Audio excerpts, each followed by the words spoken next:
आज हम बात करेंगे why Indian rupees getting down day by day. आजकल आप डेली न्यूज में सुन रहे हैं कि इंडियन रुपी वीक हो रहा है, डॉलर स्ट्रांग हो रहा है, बट एक्चुअली इंडियन रुपी गिर क्यों रहा है? Let's understand in very simple language. इसके पीछे देखो 5-6 मेन रीजन है, बट सबसे पहला स्ट्रांग रीजन है स्ट्रांग यूएस डॉलर।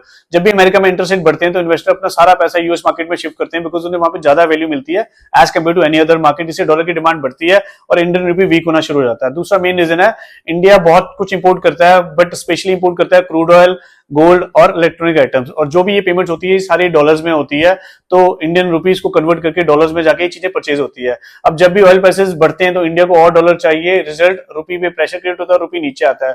तीसरा रीजन है पिछले 1.5-2 साल से foreign institutional investor is pulling money out of Indian stock market. कभी कभी ग्लोबल इन्वेस्टर को लगता है इंडियन स्टॉक मार्केट से पैसा निकालकर सेफर मार्केट में ले जाना ज्यादा प्रेफरेबल है, वो रुपी को डॉलर में कन्वर्ट करते हैं और डॉलर की डिमांड बढ़ने से फिर रुपी वीक हो जाता है। चौथा है trade deficit. In simple word, India import ज्यादा कर रहा है then export.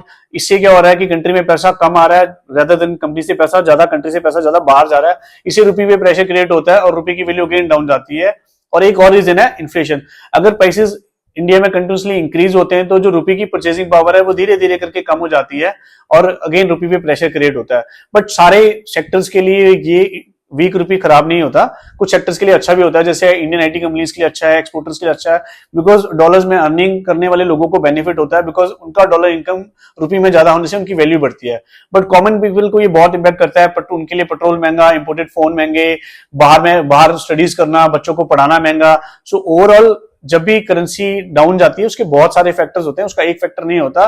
Global economy, oil prices, dollar की स्ट्रेंथ, इंपोर्ट एक्सपोर्ट सब मिलकर करेंसी को अफेक्ट करते हैं। अगर आपको वीडियो अच्छा लगे तो please like, share and subscribe कीजिए। Thank you.